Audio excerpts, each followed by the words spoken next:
사사기 17장 1절부터 13절까지 말씀인데, 먼저 1절부터 6절까지 말씀을 봉독하도록 합니다. 이제 사사는 삼손으로 이제 끝이 났습니다. 이후로는 이제 사사 시대 말기에 얼마나 시대가 타락했는지를 이제 보여주는 본문입니다. 사사가 없는 이유가 그만큼 타락했기 때문이죠. 자, 1절부터 6절까지 말씀 제가 봉독합니다. 에브라임 산지에 미가라 이름하는 사람이 있더니 그의 어머니에게 이르되 어머니께서 은 1,100을 잃어버리셨으므로 저주하시고 내게도 말씀하셨더니 보소서 그 은이 내게 있나이다. 내가 그것을 가졌나이다 하니 그의 어머니가 이르되 내 아들이 여호와께 복받기를 원하노라 하니라. 미가가 은 1,100을 그의 어머니에게 도로 주매 그의 어머니가 이르되 내가 내 아들을 위하여 한 신상을 새기며 한 신상을 부어 만들기 위해 내 손에서 이 은을 여호와께 거룩히 드리노라. 그러므로 내가 이제 이 은을 내게 도로 주리라.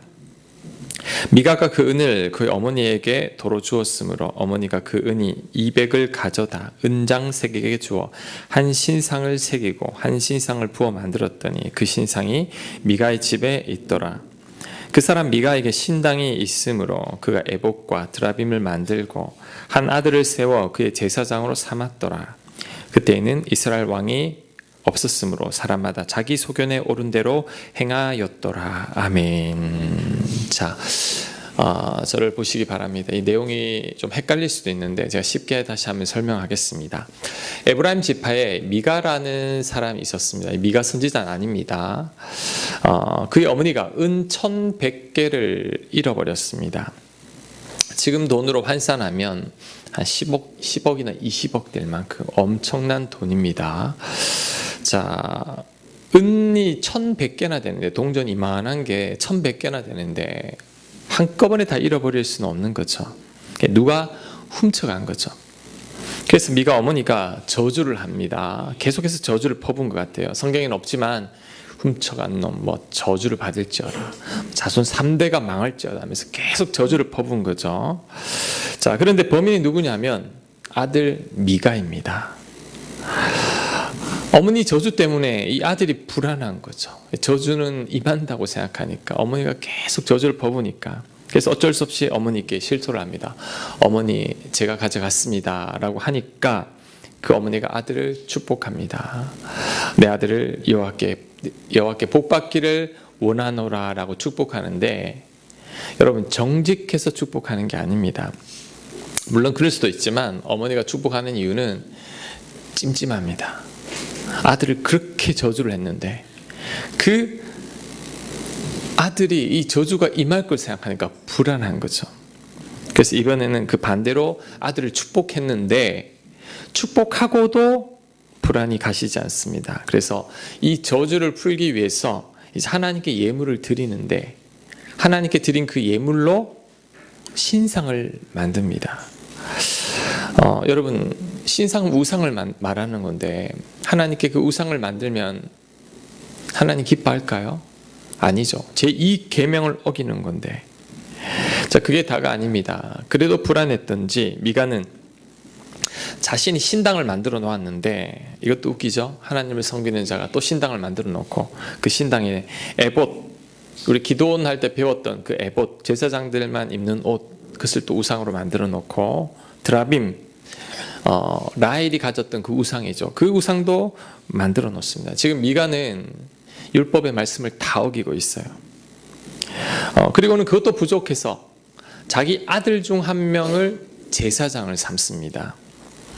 제사장은 성전에서 일하는 자지, 그리고 개인이 함부로 임명하는 게 아닙니다. 특별히 제사장은 레위 지파 사람 중에서 제사장을 뽑는데, 지금 미가는 자기 아들을 제사장으로 삼은 거죠. 이것 또한 율법을 범하는 겁니다. 자, 지금 한번 볼게요. 미가, 그의 어머니, 하나님을 잘 섬기는 것처럼 예물을 드렸지만 결국 이들이 한 일은 우상을 만들고 신당을 만들고 에봇, 드라빔 우상을 또 만들고 자기 마음대로 제사장을 뽑아놓고 이제 그 제사장이 이제 저주를 풀어주기를 기대하고 있는 거죠. 어떤 생각이 듭니까? 제 멋대로죠. 미가 집안은 돈이 좀 있는 집안 같아요. 돈을 그렇게 많이 잃어버린 것만 봐도 재산을 그만큼 쌓아두었다라는 말이죠. 자기가 가진 재산을 가지고 하나님께 굉장히 헌신하는 것처럼 보입니다.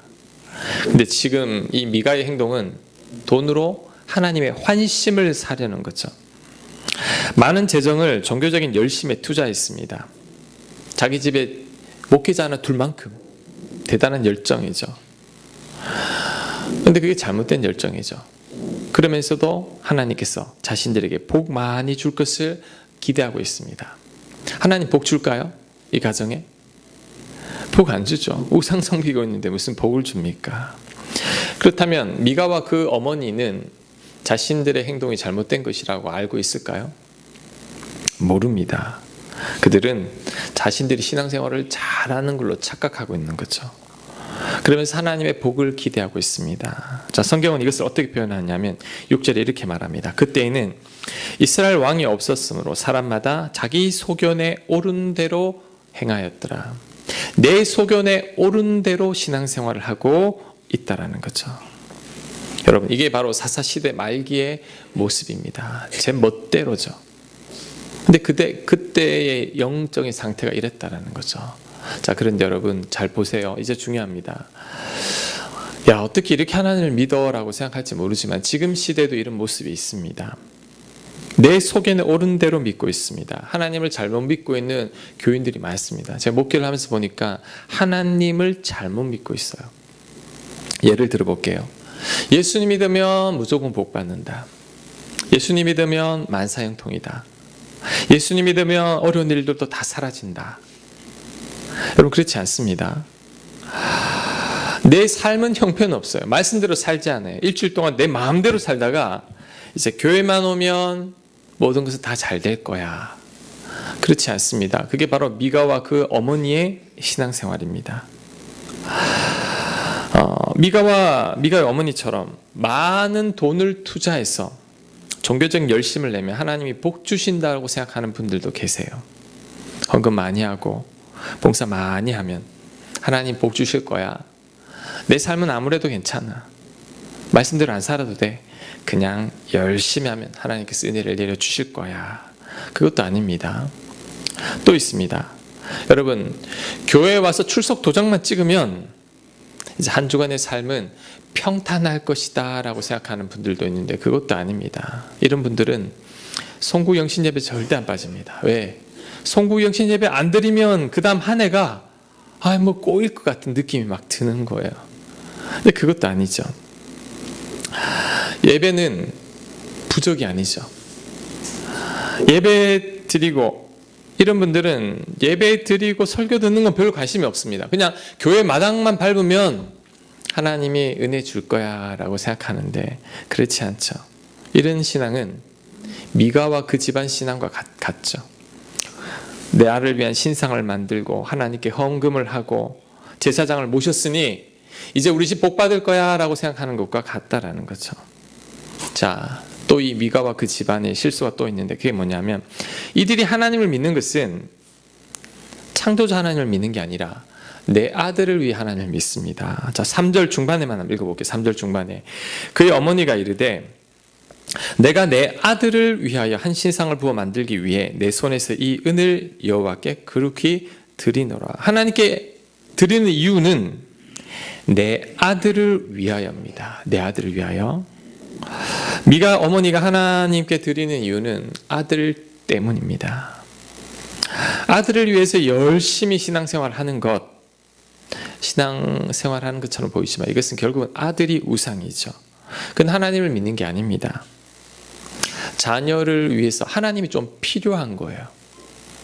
더 나쁘게 말하면 하나님을 이용하는 거죠. 미가의 어머니와 같은 거죠. 내 자녀를 위해서 은을 드리고 하나님께 바치고, 하지만 그것이 하나님을 위한 게 아니라 결국 내 자녀를 위한 거죠. 내 자녀를 위해, 내 배우자를 위해, 내 가정을 위해 하나님을 믿는 것은 하나님을 도구로 생각하는 거죠. 이게 잘못된 신앙입니다. 여러분이 하나님을 믿는다는 것은 교회에 오는 것만이 아닙니다. 하나님을 믿는다는 것은 하나님을 믿기만 하면, 교회 나오기만 하면 하나님 복 많이 주겠지, 그것도 아닙니다. 여러분, 이미 복은 충분히 받았습니다. 우리는 어떤 복? 예수 믿고 구원받고 하나님의 자녀가 되고 영생을 누리게 된 거죠. 그래서 정확하게 하나님을 믿는다라는 것은 미가와 그 집안처럼 믿는 게 아닙니다. 진짜 하나님을 믿는다는 게 뭘까? 제가 그래서 주보에 잠깐 요약을 했습니다. 자, 보면 말씀 요약, 가정 나눔이 있죠. 자, 하나님을 믿는다는 것은 이게 하나님 믿는 겁니다. 제가 한번 읽어보겠습니다. 하나님을 믿는다는 것은 나를 사랑하시는 하나님의 사랑을 아는 것이다. 나를 사랑하사 아들을 주신 하나님의 사랑과 나를 위해 십자가에 달리신 예수님의 사랑을 깨달은 것이다. 그래서 그 사랑에 감사하며 사는 것이다. 나를 죄에서 구원하시고 영원한 생명을 주시고 하나님 자녀 삼아 주신 것에 감격하며 사는 것이다. 이후로는 나를 사랑하신 하나님을 나도 사랑하고 내가 받은 사랑으로 내 곁의 사람을 사랑하며 하나님 뜻대로만 살아가는 것이다. 이것이 진짜 하나님을 믿는 것이다. 여러분 꼭 기억해야 됩니다. 하나님을 믿는 게 이겁니다. 예배 드리는 것도 마찬가지입니다. 자, 저를 보세요. 예배 드리는 것도 여러분이 복 받기 위해서 예배 드리는 게 아닙니다. 예배 드리면 복 받고 6일간 삶이 평안하고 예배 안 드리면 복 못 받고 6일간 삶이 꼬이는 것, 그게 아니죠. 예배는 여러분이 복 받기 위한 도구 아닙니다. 예배는 이미 받은 하나님의 사랑이 너무 커서 감사하는 것, 이게 예배입니다. 하나님께 받은 사랑이 너무나 커서 내 사랑을 하나님께 고백하는 것, 이게 예배입니다. 여러분이 왜 찬양을 하냐면 하나님이 너무 좋아서 기뻐서 노래하는 거죠. 왜 기도하느냐? 하나님이 그 사랑에 감사해서 기도하는 겁니다. 왜 헌금하느냐? 베풀어 주신 그 사랑, 그 은혜를 생각해서 감사해서 하나님께 내 마음을 표현하는 거죠. 말씀을 왜 듣냐? 내가 하나님을 혹 오해하고 있다면 하나님을 제대로 믿고 그 사랑을 다시 떠올리기 위함입니다. 예배가 정말 중요합니다. 제가 예전에 예배에 대해서 말씀드린 적이 있죠. 예배의 어원이 뭐냐면 개가 그 주인을 보고 너무 좋아서 꼬리를 흔들고 어쩔 줄 몰라 하는 것. 주인이 너무 좋은 게 예배라는 거죠. 예배라는 것은 하나님이 베푸신 사랑이 너무나 좋아서 예수님이 우리에게 보여주신 그 사랑이 너무나 커서 감사하는 것, 이게 예배죠. 내 감사함을 표현하는 것이 예배입니다. 그래서 진짜 하나님과 소통이 일어나는 예배는 하나님의 그 사랑을 깨달은 자들이 하나님께 고백할 때 일어나는 거죠. 이게 바로 영과 진리로 예배 드리는 거죠. 하나님이 이런 예배자들을 찾으십니다. 하나님 그들에게 은혜를 부어주시는 거예요. 몸만 이곳에 있어서 왔다 가는 것만으로 하나님께서 크신 은혜를 부어주시는 게 아니라 하나님께 우리의 사랑을 표현하고 예배를 통해 하나님을 만날 때 그때 여러분의 영적인 힘을 공급받고 이 세상에 살아가도 부족함이 없는 거죠. 자, 요한복음 4장 23절 이렇게 말합니다. 아버지께 참되게 예배하는 자들은 영과 진리로 예배할 때가 오나니 곧 이때라. 아버지께서는 자기에게 이렇게 예배하는 자들을 찾으시느니라. 찾는다고 했습니다. 그 말은 잘 없다라는 거죠. 그래서 미가와 그 어머니처럼 그냥 하나님 교회 마당만 밟으면 하나님 복 주실 거야 라는 기대감으로 예배 드리는 게 아니라 하나님의 그 사랑을 깊이 깨달아. 그래서 어떻게 보면 예수님의 그 십자가 사랑을 깊이 경험하지 못한 자는 하나님께 이 온전한 예배를 드리는 방법을 잘 모른다고도 할 수 있어요. 하나님의 사랑을 아는 자들, 그 사랑을 고백하는 것, 이게 진짜 예배죠. 하나님 그 자들을 찾으십니다. 그들에게 은혜를 베풀어 주는 거죠. 그런데 미가 집안 사람들처럼 단지 자신들이 더 잘되고 자녀가 복받기 위해서 하나님을 찾는 것, 섬기는 것, 이건 하나님을 믿는 게 아니죠. 하나님을 요술램프의 지니 정도로 생각하는 거죠. 하나님, 내가 하나님 믿을 테니 복 주세요. 문제 있으면 안 됩니다. 무조건 잘되게 해주세요. 하나님께 요구하는 거죠. 예배는 하나님의 사랑에 대한 우리의 반응이죠. 부족한 나를 죄를 용서하시고 구원해 주신 그 은혜를 표현하는 것이요. 지난 한 주 동안 베풀으신 그 사랑에 감격하는 거죠. 물론 하나님 앞에 여러분이 힘들어서 하나님을 찾을 수 있습니다. 그것도 예배입니다. 하나님은 상하고 통회하는 마음을 멸시치 않으세요. 여러분이 도저히 하나님 없이 살아갈 수 없는 마음으로 하나님을 찾고 하나님 앞에 엎드릴 때 하나님 그때도 은혜를 부어주십니다. 왜? 정말 나를 간절히 하나님을 찾기 때문이라는 거죠. 하나님 은혜를 주신다라는 거죠. 그런데 그런 마음으로 하나님을 찾는 게 아니라 한 주간 내도록 그냥 내 마음대로 살다가 세상 사람들과 똑같이 살다가 그냥 습관처럼 이 자리에 와서 그냥 예배 드리면 하나님 복 주실 거야 라고 생각하는 것, 이게 바로 미가 집안 사람들처럼 하나님을 찾는 거죠. 내 소견에 오른 대로 하나님을 믿는 겁니다. 그런데 이것은 정확하게 말하면 하나님을 제대로 믿는 게 아니라는 거죠. 몰라서 그럴 수도 있습니다. 하지만 이제 하나님을 믿는 건 그런 게 아니죠. 여러분의 종교 행위를 하나님을 믿는 것이라고 착각해서는 안 됩니다. 내 삶은 바뀌지 않고 하나님을 잘 믿고 있다라고 착각해서도 안 됩니다. 말씀에 순종하지도 않고 내 뜻대로만 살고 내 곁에 사람 제대로 사랑하지도 않으면서 스스로 교회를 오래 다녔다고 하나님 잘 믿고 있다라고 착각해서도 안 됩니다. 내 직분이 높으니까, 내가 목사니까, 내가 이제 항존직이니까 이제 내 믿음이 크겠지, 나는 하나님을 잘 믿는 사람이야. 그것은 내 소견대로 신앙생활을 하는 것에 불과합니다. 자, 이제 더 재밌는 장면이 나옵니다. 7절부터 9절까지. 자, 계속해서 그 미가 집안이 어떤 신앙을 믿고 있는지 한번 보겠습니다. 7절. 유다 가족에 속한 유다 베들레헴 한 청년이 있었으니 그는 레위인으로서 거기서 거류하였더라. 그 사람이 거주할 곳을 찾고자 하여 그 성읍 유다 베들레헴을 떠나 가다가 에브라임 산지로 가서 미가의 집에 이르매 미가가 그에게 묻되 너는 어디서부터 오느냐 하니 그가 이르되 나는 유다 베들레헴의 레위인으로서 거류할 곳을 찾으러 가노라 하는지라. 자, 여러분 저를 한번 보세요. 마침 이 미가 집안에 이 베들레헴 청년 하나가 옵니다. 너 누구냐 그랬더니 나는 레위 사람인데 베들레헴에 살다가 이쪽으로 살 곳을 찾아 떠돌아다니고 있습니다 라고 말하니까 이제 미가가 레위 사람이라는 말을 듣고 확 끌린 거예요. 왜? 미가도 제사장은 레위 사람을 세워야 한다는 것을 알고 있었죠. 그런데 자기 아들을 제사장으로 앉혀놓으니까 뭔가 좀 찜찜했던 것 같아요. 우리 아들이 별 볼 일 없는 그런 제사장 같은 역할을 했던 것 같아요. 그러니까 마침 잘 됐다.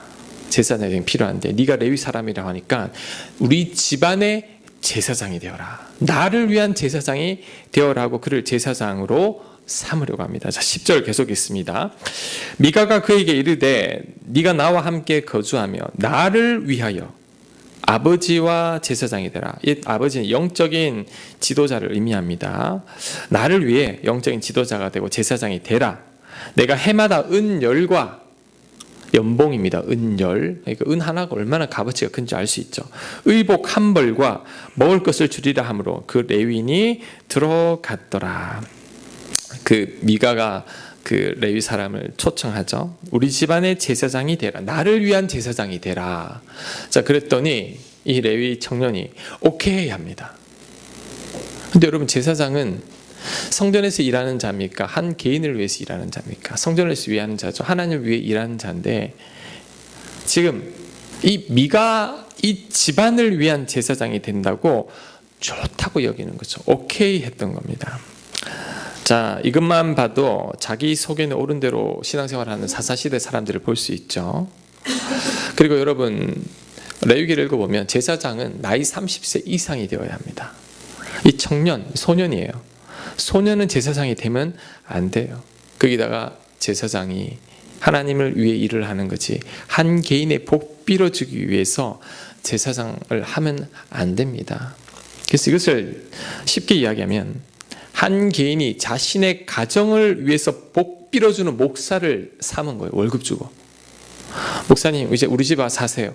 내가 연봉 은 10개 주고 옷 한 벌 주고 먹을 것 제공할 테니까 앞으로 우리 집에서 나만을 위해 복 빌어주세요 라고 하니까 오케이 하고 이제 좋게 여기고 이제 그 집의 제사장이 된 거죠. 자, 11절 볼게요. 자, 그 레위인이 그 사람과 함께 거주하기를 만족하게 생각했으니 이는 그 청년이 미가의 아들 중 하나같이 됨이라. 너무 좋아했다라는 거죠. 미가가 그 레위인을 거룩하게 구별하며, 미가가 그 레위인을 구별할 수 없는 거죠. 그 청년이 미가의 제사장이 되어 미가의 제사장입니다. 그 집에 있었더라. 그러니까 이 제사장은 정확하게 말하면 미가 집안을 복빌어주는 무당과 같은 사람이에요. 근데 그걸 좋게 여기고 있는 거죠. 자, 13절은 더 과간입니다. 자, 이에 미가가 이르되 레위인이 내 제사장이 되었으니 이제 여호와께서 내게 복 주실 줄을 아노라 하니라. 야, 이제 집안의 제사장까지 모셨으니 하나님께서 나에게 복 많이 줄 거야. 막 기뻐하고 있는 거죠. 여러분 어때요? 야, 멋대로죠. 정말 자기 소견에 옳은 대로 믿고 있죠. 이게 바로 타락한 사사시대의 현실입니다. 자, 그런데 요즘 시대도 이런 모습을 볼 수 있습니다. 미가처럼 돈이나 다른 수단이나 권력을 통해서 목회자를 마음대로 다루려는 성도님들도 있다라는 거죠. 이민교회 작은 교회 목사님들이 교인들의 눈치를 그렇게 많이 본다고 합니다. 저도 미국에 가서 예배를 한번 드린 적이 있는데 제 느낌이 목사님이 주눅이 들어있어요. 교인들 앞에서 설교도 주눅이 들어있고 말도 제대로 못하시고, 그래서 왜 그렇지 물어보니까 결국엔 이제 얼마 뒤에 위임 목사로 할 것이냐 아니냐를 이제 투표를 해야 되는데 거기서 표를 얻지 못하면 그만둬야 되는 거죠. 그러면 영주권을 잃어버립니다. 그럼 추방돼야 되는 거죠. 그러니까 교인들을 눈치를 봐야 하는 거죠. 교회 힘 있는 분들 눈밖에 나면 안 됩니다. 설교도 함부로 못 합니다. 그분들의 이제 신경을 거슬리게 하면 영주권 한 좀 나가야 되는 거죠. 그러니까 눈치를 보는 거죠. 그분들의 내 영주권이 결정되고 그분들이 이제 교회에서 있느냐 없느냐를 결정하니까 사역지도 없는 마당에 쫓겨나면 어디로 갑니까? 사람 눈치를 보는 거죠. 그들의 비율을 맞춰야 하는 거죠. 제 동기 목사 중에 하나가 이제 파주에 있는 어느 교회로 이제 부임하게 됐어요. 사역지를 구하다가 이제 가게 됐는데 교인들은 한 20명 정도입니다. 원래는 컸는데 다 빠져나가고 20분만 남으셨어요. 근데 가보니까 장로님 8분, 그리고 나머지 12분은 안수집사님, 권사님들만 딱 남아있는 거예요. 그래서 이상하죠, 교회가. 그래서 이제 했는데 이제 처음에는 친구들이 축가를 받고 이렇게 갔는데 하는 말이 이제 그 20분이 목사님을 딱 불러놓고 딱 앉혀놓고 하는 말씀이, 목사님, 예전 목사는 이런 설교를 했는데 그 설교가 마음에 안 들었으니까 앞으로는 이런 설교를 하십시오. 목회는 이렇게 하십시오. 우리가 시키는 대로 하세요. 안 하면 안 됩니다. 우리가 시키는 대로 해야 됩니다. 이 친구가 몇 달 만에 그만뒀어요. 이분들이 원하는 것은 하나님 말씀을 전해주는 게 아니고 성경을 풀어주는 게 아니라 내가 원하는 대로만 목회를 하라는 것이, 내 마음에 안 들면 쫓아보내버려요. 지금까지 그래서 많이 쫓아보냈으니까 너도 우리 말 안 들으면 쫓아보낸다. 그러니까 내가 먼저 나가겠습니다 하고 나오게 된 거죠. 이 교회는 미가처럼 이제 목회자를 나를 위한 도구로 생각하는 거죠. 내가 돈 주고 내가 밥 먹여주고 내가 입혀주니까 너는 우리 집안에 복만 빌면 돼. 그냥 그렇게 그대로 따라가는 거죠. 이래서는 안 되죠. 여러분, 목회자들도 마찬가지입니다. 저도 목사지만 한국교회 문제는 대부분은 목회자들이 일으키는 것 같아요. 목회를 먹고 살기 위한 직업으로 생각하는 분들이 있습니다. 목회가 거룩한 성직이죠. 생계를 위한 수단이 되면 안 되는데 그렇지 않죠. 더 좋은 조건을 제시하면 금방 가버리고 더 큰 교회, 더 많은 사례비를 쫓아가는 거죠. 그렇다고 해서 제가 큰 교회가 다 나쁘다라는 게 아니라 뭐 은사가 있고 그 달란트가 있으면 하나님께서 그쪽으로 옮기기도 하시겠죠. 근데 그게 아니라 무조건 외적인 조건을 따지는 거예요. 이런저런 조건을 따지고 내가 저 교회 꼭 필요할 것 같은데도 조건을 맞춰주지 않으면 그냥 그 돈을 따라 움직이게 되는 거죠. 하나님을 위해 목회하는 게 아니라 자신을 위해 목회하는 거죠. 하나님을 등에 업고 예수를 등에 업고 내가 목사니 내 말을 따르십시오. 난 하나님이 세우신 자입니다. 권위만 내세우고 하나님의 일은 감당하지 않으려는 거죠. 신대원 때 졸업할 때쯤에 이제 한 그 목사님의 설교가 기억납니다. 여러분, 우리 신학생들 다 앉은 자리에서 이렇게 말씀하셨어요. 졸업하면 제발 싹군이 되십시오. 에? 우리 다 놀랐죠. 에? 싹군이 뭐냐면 돈 받고 양치는 자들이에요. 이들은 이제 늑대나 짐승들 나타나면 다 도망가 버립니다. 왜? 내가 이 양들을 왜 목숨을 바칠 필요가 뭐 있어? 내 양도 아닌데 나는 일당만 받으면 되는데. 이게 싹군이거든요. 그 하시는 말씀이 사례비 받는 만큼만 일을 하십시오. 내가 에이 설마 그럴 게 어딨어 했는데 막상 현장에 나가보니 정말 싹군만큼만 했으면 좋겠다 이런 마음이 드는 교육자들을 눈에 보입니다. 선교사님들 그래요. 안타까운 거죠. 저도 늘 두렵습니다. 여러분, 오늘 사사기 본문에 나오는 미가와 그 집안 그리고 그 레위인 딱 지금 이 시대의 모습 아닌가요? 제가 사사기 본문을 묵상하면서 깨달은 게 있습니다. 그게 뭐냐면 미가나 그의 어머니나 이 레위 청년은 하나님을 믿는 게 아닙니다. 이들은 그냥 세상 사람들처럼 미신적으로 복 빌어주는 이 램프의 요정 같은 존재로 하나님을 생각하는 거죠. 그리고 이들의 공통점이 있습니다. 그게 뭐냐면 나를 위해 하나님을 이용하는 거죠. 복 받기 위해, 더 잘 살기 위해. 이미 복음 주셨는데 그 말고 더 많은 복, 더 잘 살게 되기 위해서 하나님을 이용하는 거죠. 내 아들, 딸을 위해 하나님이 필요해요. 내 아들, 딸들이 잘 되기 위해선 하나님께서 복 주셔야 됩니다. 그래서 하나님이 필요한 거죠. 이것은 하나님을 섬기는 게 아니라 나를 섬기는 겁니다. 내가 우상이 된 거죠. 하나님을 믿는다라는 것은 하나님을 복받기 위한 수단이나 도구로 생각하는 게 아니죠. 하나님을 통해 내가 잘 먹고 잘 사는 것도 아닙니다. 이미 우리는 하나님의 놀라운 은혜 가운데 살고 있어요. 구원받고 재용서받고 하나님의 자녀가 됐고 영생을 얻었는데 이미 엄청난 복을 받았죠. 이젠 그 복을 받았으니 하나님의 뜻대로 살아가는 것, 믿음을 지키며 살아가는 것, 사랑하며 살아가는 것, 이게 진짜 하나님을 믿는 겁니다. 지금 왜 예배를 드리느냐 하면 그 받은 은혜가 너무나 커서 어떻게 표현할 길이 없어서 하나님 앞에 예배를 드리는 겁니다. 이게 진짜 하나님을 믿는 겁니다.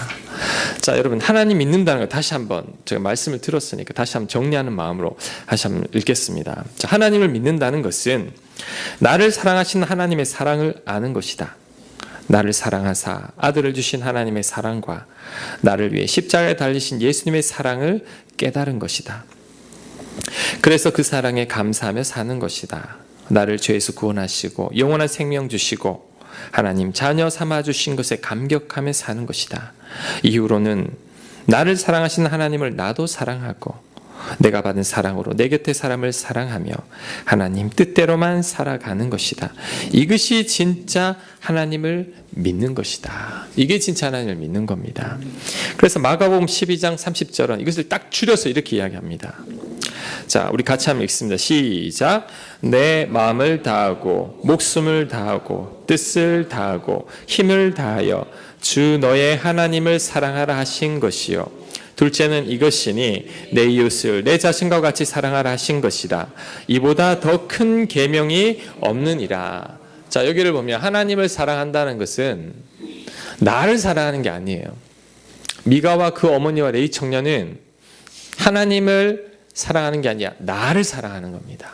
나를 사랑하고 내 아들을 사랑하고 내가 잘 되기 위해서 하나님을 어떤 도구 정도로만 생각하는 거죠. 하나님을 믿는 게 아니죠. 하나님을 정말 믿는다는 것은 우리에게 베푸신 사랑을 깨달아서 하나님을 우리도 사랑하는 것. 그리고 이미 받은 사랑이 너무나 크기에 그 사랑으로 나도 사랑하는 것. 이게 진짜 하나님을 믿는 자들입니다.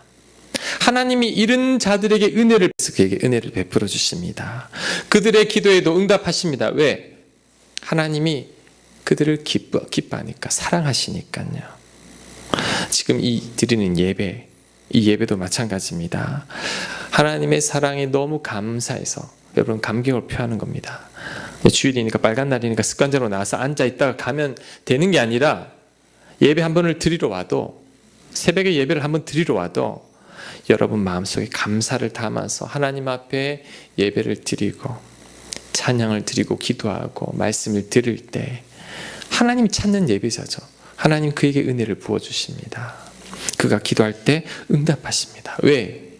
하나님 마음에 합당한 자이기 때문이죠. 여러분 소견에 옳은 대로 하나님을 믿은 분들이 계실 거예요. 여러분의 방식대로 했으니 하나님 복 주세요. 미가식 신앙입니다. 그래서는 안 됩니다. 지난 한 해 52주 한 번도 안 빠졌으니, 예배 한 번도 안 빠졌으니 하나님 복 주십시오. 이건 하나님에 대해 강요하는 거죠. 내 삶은 생각도 하지 않는 것. 그건 하나님을 제대로 모르는 거죠. 여러분, 나를 사랑하신 하나님의 그 사랑을 깨닫고 이제는 하나님 많이 사랑하는 여러분들 되시길 바랍니다. 하나님을 바로 믿는 여러분들 되시길 간절히 축복합니다. 아멘. 자, 우리 오늘